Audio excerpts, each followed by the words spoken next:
नंदू, हा, अचानक बोलवलंस? बोल. बाळ व्यवस्थित? नाही व्यवस्थित आहे, ठीक आहे. ते मी वेगळ्या कारणासाठी बोलवलं होतं. काय? म्हणजे वर्षा म्हणत होती की तिला आता नोकरी करायची नाहीये म्हणून. आनंदीने सांगितलं मला.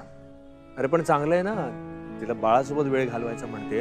मला वाटतंय खूप चांगला निर्णय घेतलाय तिने. हो पण दादा, आमचं आधी असं काही ठरलं नव्हतं. म्हणजे आज तिला तसं वाटलं म्हणून ती मला म्हणाली. कालपर्यंत म्हणत होती की मला ऑफिसला जायचंय, घाई करत होती. मी तिला सांगत होतो की महिन्याभराने जा, पण नाही. आणि ती अचानक आज घरी आली आणि मला म्हणाली की मला नोकरी करायची नाहीये. तर एकदम शॉक झालो मी आणि तिला सॉरी, पण मी तिला बोलून गेलो. तुम्हाला खरं सांगू का दादा की मला खरंच आता काही कळत नाही, खूप वाईट वाटतंय मला. कसं आहे ना की वर्षाने आमच्या बाळाला जन्म दिलाय, थकले बिचारे. आई पण काय असतं ते तिला अजून जाणवत नाहीये, म्हणून तिची चिडचिड होते. हे खरं तर मी समजून घ्यायला हवं. पण दादा तुम्हाला खरं सांगू का, माझ्या पुढे पैशांचा एवढा मोठा प्रॉब्लेम आहे ना की मी हा विचारच करू शकलो नाही आणि तिला बोलून गेलो. आता तिला हँडल कसं करावं हे मला कळत नाही. नंदू मला सांग, तिने घेतलेला निर्णय जो तुला मान्य नाहीये पण तिने घेतलाय म्हणून तुला वाईट वाटतंय, की तू काहीतरी तिला बडबडलास म्हणून तुला वाईट वाटतंय? खरं सांगू का, आधी तिचा निर्णय मला अजिबात पटला नव्हता. पण तिच्या बाजूने जेव्हा मी विचार केला ना, तेव्हा मला असं वाटलं की ती करेक्ट आहे. हे बघा ना की तिला त्रास झाला म्हणून तिने हा निर्णय घेतला असेल आणि तिच्या या निर्णयाला मी सपोर्ट करायला हवा. पण पैशांचं सोन म्हणजे कसं आहे ना दादा की साठवलेले पैसे आहेत माझ्याकडे, पण आत्ता ते खर्च करून नाही ना चालणार. पुढे जाऊन बाळाला काही झालं, वर्षाला काही झालं, माझ्या आईचंही वय झालं, तिची जबाबदारी माझ्यावरती आहे. तर काय करावं ते मला कळलं नाही आणि मी बोलून कसं हँडल करू? हे बघ, खरं तर तुझ्या आयुष्यामध्ये ह्या सगळ्या घटना घडतायत. तुझे बाबा गेल्यानंतर तू सगळं काही सांभाळण्याचा प्रयत्न केलास, पण आता अचानक लग्न झाल्यानंतरच्या ह्या जबाबदाऱ्या, ह्यामुळे थोडा बेचैन झालायस. मी समजतोय. मी आयुष्यामध्ये इतके चढउतार पाहिलेत ना की ह्या अशा गोष्टींना मी नाही घाबरत. अरे माझा तुम्हाला हाच सल्ला आहे की तू घाबरून जाऊ नकोस, सगळं व्यवस्थित होईल. आणि वर्षा आहे ना, वर्षा बघ आता आहे ना, वर्षासाठी तुमचा हा संसार खूप महत्वाचा आहे. या संसारावरतीचा खूप जीव आहे, बाळावरतीचा खूप जीव आहे, म्हणून तिने निर्णय घेतला. पण तुमची होत असलेली ओढाताण बघितल्यानंतर उद्या चालून ती काही ना काहीतरी करणार, ती स्वस्थ बसणार नाही. पण आता तिने हा निर्णय घेतलाय ना, त्याच्यामागे नक्कीच खूप महत्वाचं कारण असणार आहे. मग मी काय करू? तिला काय सांगू की नोकरी कर का घरी बस? नंदू, मला आता असं वाटतंय की कुटुंबाने एकत्र यायची वेळ आली आहे.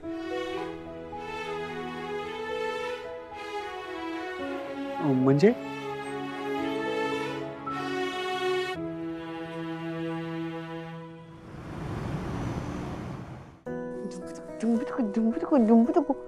खाली पिल्लू, तुला मस्ती करायचे, खेळायचे? हो खेळायचे, तुला आई बरोबर खेळायचे. किती मस्ती, किती मस्ती जंबू, किती मस्ती. तुला ऑफिसला नाही जायचंय? जायचंय ना, न जाऊन सांगते कोणाला?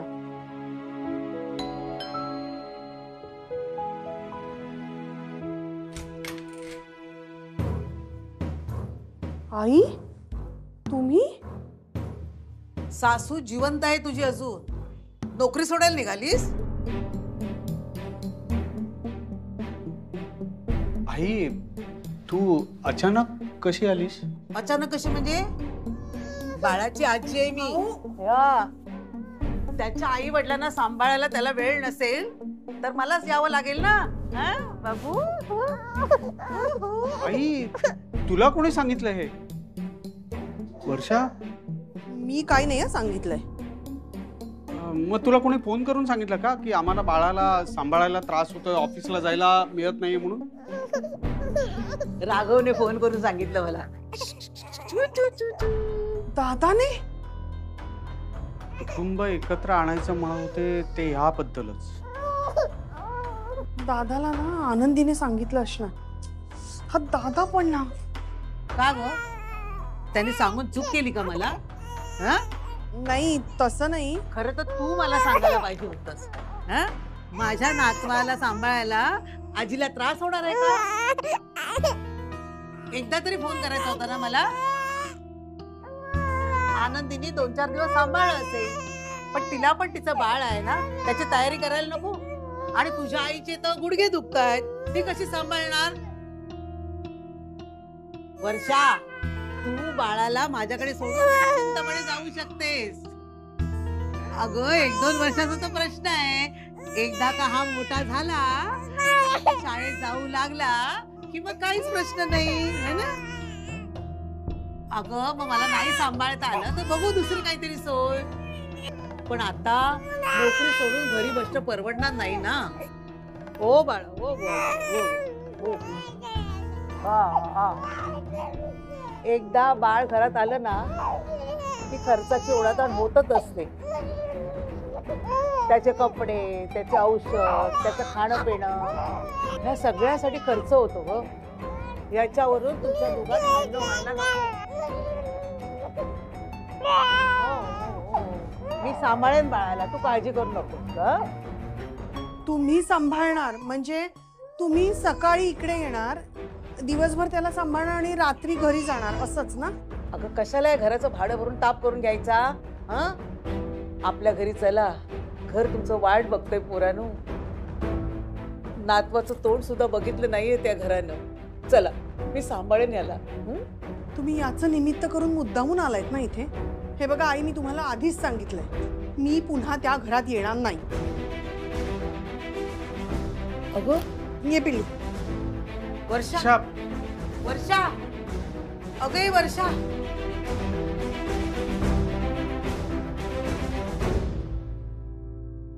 आई मध्ये मध्ये येऊ नकोस बाजूला. ऐक ना आनंदी, आनंदी ऐक, दिसतंय तुला? हे बघ, मी लगेच नाश्ता करून घ्या. मी गरम गरम उपीट बनवलंय. हो व्यायाम चालेल. झाला की करते. हा व्यायाम झाला की, अबे व्यायामाला नाही आहे, व्यायामाला हे नाही करायचा, पण लवकर करा. 5च मिनिटं राहिली आहेत व्यायामाची, ती करा. आणि गरम गरम उपीट. तुला माहितीये का मस्त झालंय उपीट. म्हणजे रवा. ऐक ऐक, तुला सांग, तुला काय कळणार आहे? आनंदी यावेळेला ना मी रवाचा छान भाजला, असा कुरकुरीत झाला आणि मग त्याचं उपीट बनवलं. तुला माहित, कांदा असा बारीक बारीक बारीक बारीक चिरला आणि टाकला. चांगला आहे. लगेच लगेच बास झालं. व्यायाम बास झाला. व्यायाम बास झाला. ठीक आहे. काय काय आज खावंच लागणार आहे का? असं काय बोलतोस रे? नाही म्हणजे थोड्या वेळाने खाल्लं असतं असं नाही नाही, आताच खायचंय, आताच खायचंय. बाय झाला तुझा व्यायाम. ये ये ये ये ये. बस बस. जास्त व्यायाम करू नये गरोदरपणी. जे काय ठरलंय तेच करायचं. हा बस बाळा बस बस. थांबाला किती घाम आला तो. किती घाम आला ते. आला. अगं बाई वर्षा, तू पण आलीस का? आहे आहे उपीट तुझ्यासाठी पण आहे, देते. हा द्या त्याला इकडे. आनंदी, मी ह्याला सोडायला नाही आली आहे. मग तुम्ही कशाला आला तिथे? खाली नंदूची आई आली आहे म्हणून मी याला घेऊन वर आली. अहो बाळाला भेटण्यासाठी आले असतील. बाळालाच घेऊन आलात तुम्ही? नाही, बाळाला भेटायला नाही आले आहेत. त्या आम्हाला सगळ्यांना घरी घेऊन जायला आले.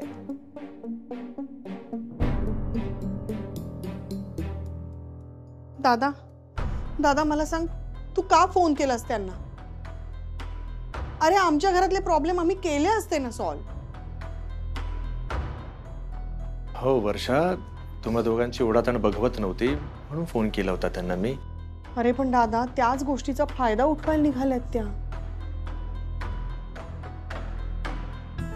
हे बघ, त्यांचं म्हणणं आहे आम्ही तिथे घरी परत जायचे. म्हणजे काय होणार सांग बघू? त्या दिवसभर बाळाला सांभाळणार, त्या बाळाबरोबर असणार, मी नोकरी करणार. मी माझ्या बाळाबरोबर राहूही शकत नाही. शिवाय हा त्यांच्याबरोबर असणार म्हणजे त्याच सगळे संस्कार करणार त्याच्यावर. काय साध्य होणार आहे याच्यातून? हे बघ, खरं तर माझा हा उद्देश नव्हता की त्यांनी तुम्हाला इथून परत घेऊन जावं. फोन केला, म्हटलं त्या येतील, तुमची ओढाताण बघून त्यांची मदत होईल तुम्हाला. 2-3 तास बाळासोबत खेळतील, त्याला सांभाळतील. तुला एवढ्या साध्या वाटल्या का रे त्या? आनंदी, काय करायचं ग आता? आता काय करायचं म्हणजे नोकरी तर नाही करायची ना तुम्हाला? नाही. मग वर्षातही मला एकच पर्याय दिसतोय.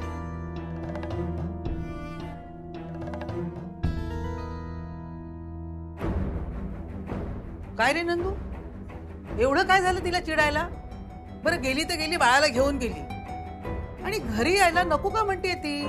एवढा काय त्रास होतोय तिला? एवढा कसला हट्ट करतेय? तू वर्षासोबत कशी वागलीस हे विसरलीस का? तुझ्यामुळे आमच्या दोघांवरती आहे ना घर सोडून जायची वेळ आली होती. अरे हे बघ, तुझ्या नातवाला या जगात येऊन एवढे दिवस झाले, पण त्याला सांभाळताना आम्हाला कष्ट पडत असतील हे तुला जाणवलं नाही. नाही नाही, राघव दादांनी फोन केला म्हणून तू आलीस. पण मी या आधी सुद्धा तुम्हाला घरी चला म्हणून म्हणाले होते ना. म्हणालीस ना, म्हणालीस, कारण तुला तुझा नातू तुझ्या घरी हवा होता म्हणून. अरे अगं आई, तुला खरंच कळत नाही की आम्हाला कसली गरज आहे, जाणूनच घेत नाहीयेस तू.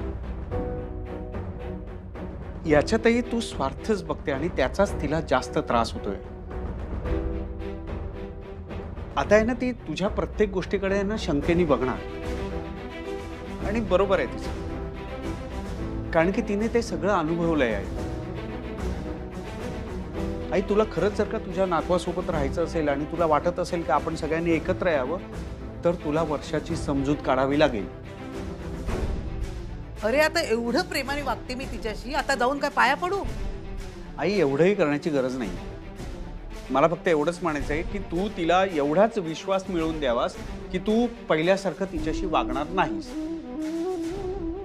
आणि या बाबतीत वर्षाचा जो काही निर्णय असेल तोच माझाही असेल. मी तिच्या विरोधात जाणार नाही. बरं चल, मला वर घेऊन चल. मला तिच्याशी बोलायचंय आणि तिच्या घरच्यांशी. आई, वाद नको. बोलायचंय म्हटलं फक्त. ठीक आहे, चल. आनंदी, सांग ना, काय पर्याय आहे? वर्षात तुम्ही काय करा? अगं बाई, इंदुताई, या ना या.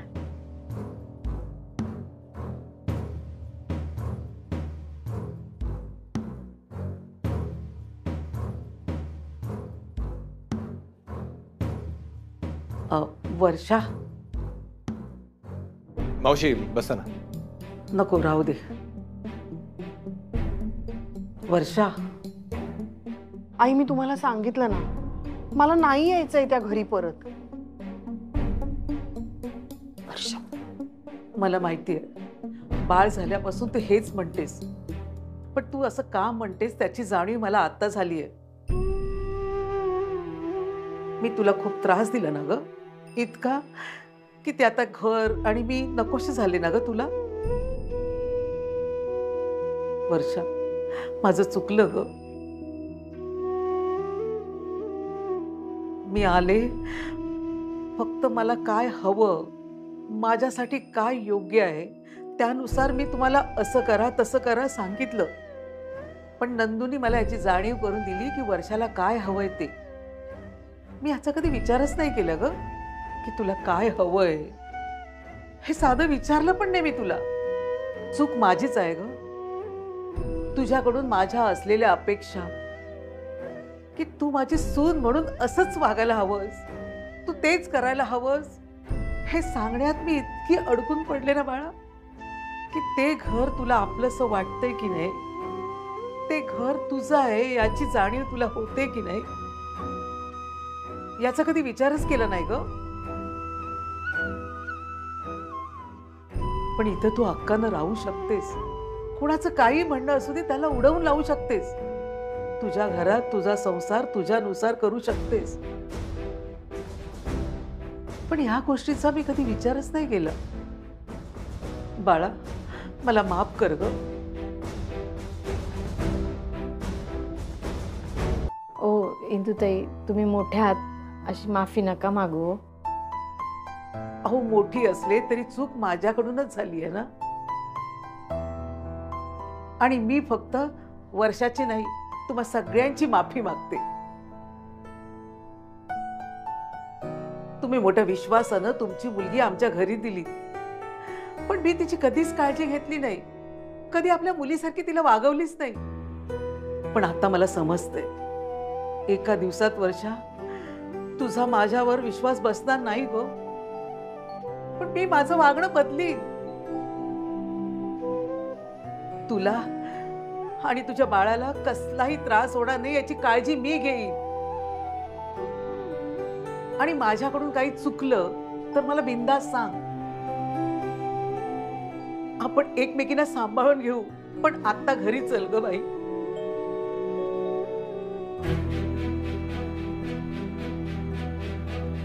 चल आपल्या घरी.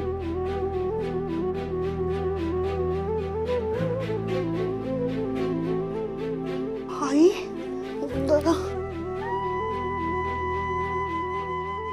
आई अहो तुम्ही हे असे हात नका जोडू. हे बघा मी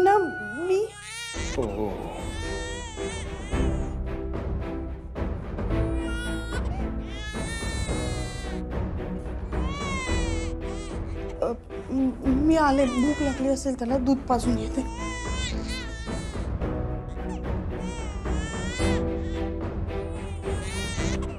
मी आलेच. मावशी आले.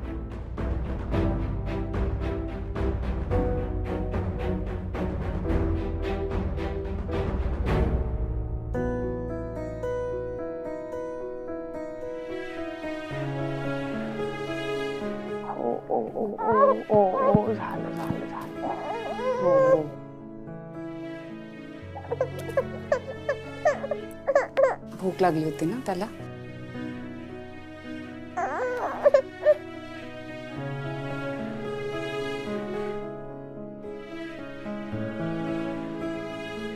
काय विचार करताय? आनंदी कळत नाहीये ग यांच्यावर विश्वास ठेवायचा का नाही. मला काय वाटतंय, त्यांना त्यांच्या चुकीची जाणीव झाली आहे आणि तुम्ही काय त्यांच्या चुकीमुळे आयुष्यभर त्यांच्याशी नातं तोडणार होतात का? कधी ना कधी नंदू दादांना त्यांच्या घरी परत जायचंच होतं ना वर्षाताई. तुम्हालाही जायचं होतं तुमच्या घरी, स्वतःच्या घरी, हक्काच्या घरी. मग मला असं वाटत होतं की तुम्हाला नोकरी नाही ना करायची. नाही, पण आता तुम्हाला असं वाटतंय की आपण भाड्याच्या घरात राहतोय, घर भाडं आलं, बाकी खर्च आलेत, कसं करणार. मला कळतंय ना तुमची ओढाताण होतीये, पण तुम्ही जर स्वतःच्या घरी गेलात ना वर्षाताई तर हे सगळे प्रश्न सुटतील. असा विचार का नाही करत आहे तुम्ही? आणि मग तुम्हाला हवं तेव्हा नोकरी करा ना तुम्ही. हवा तेवढा वेळ तुम्ही तुमच्या बाळासोबत घालवू शकता, हो की नाही? हो, आणि बाळाला त्यांच्यावर सोडून पण नाही ना जावं लागणार. हा, पण वर्षाताई मला ना नेहमी असं वाटतं की आपल्या घरात जेव्हा बाळ असेल ना तेव्हा आपल्या घरात एखादी जबाबदार व्यक्ती असायला हवी. मावशी आहेत तशा. तुम्हाला त्यांची काही मदत लागली, सोबत लागली तर त्या असतील ना तुमच्या सोबत. आणि आमची मदत लागली तर आम्ही आहोतच. आणि जर तुम्हाला असं कधी वाटलं की तुम्हाला चुकीची वागणूक मिळतीये, चुकीचं बोललं जातंय तुम्हाला, तर आम्हाला बिंदास येऊन सांगू शकता तुम्ही. पण काहीतरी मार्ग काढूयात त्यावर. आता तुम्ही तुमच्या घरी जायला हवं वर्षाताई. काय वाटतंय? बोलून बघूया त्यांच्याशी. चालेल.